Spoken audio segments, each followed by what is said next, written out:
Il s'agit d'une mission d'information et d'une mission d'écoute que le président Lourenço nous a, n'est-ce pas, envoyé et réalisé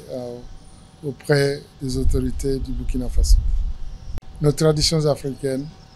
qui d'abord veulent que le visite soit l'expression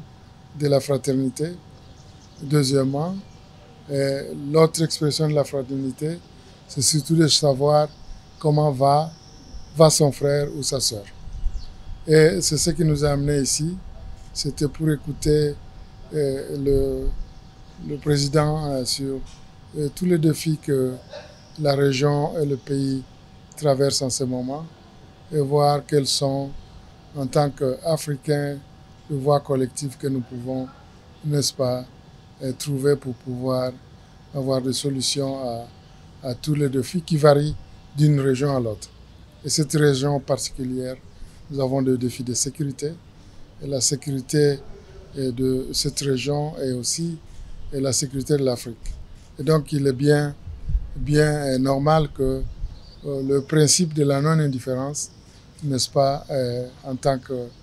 principe de l'Union africaine que le président Lourenço préside, soit celui qui nous guide à nous intéresser à tout ce qui se passe sur le continent, et dont le pays qui est, n'est-ce pas, un pays africain, le pays des hommes intègres, le pays de Sankara et de toutes les grandes personnalités qui ont marqué l'histoire de ce pays, de ce continent, comme l'historien Joseph Kizerbo, que nous avons bien voulu rappeler, mérite cette attention de la part du président de l'Union africaine. Et nous avons été très édifiés par ce que nous avons écouté. Non seulement nous avons écouté le président du point de vue de la situation interne qui se passe au pays, mais aussi de voies et moyens de continuer à solidifier le pont entre les Africains. Il signifie entre nos mécanismes que nous avons tous, n'est-ce pas, construits, et aussi suivre ce que disent nos peuples, la cohésion entre nos peuples qui n'a jamais connu des aléas et qui n'a jamais connu des limites et qui continue à se fréquenter et que nous devons tous accompagner. Et c'est pourquoi le président Lourenço m'a envoyé ici, et pour écouter et pour pouvoir ensemble, n'est-ce pas, voir quelles sont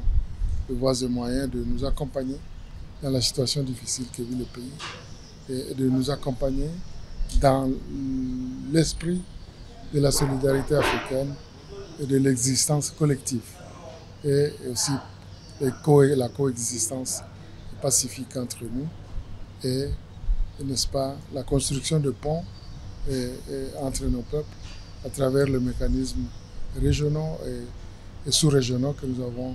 établis, chacun dans sa souveraineté.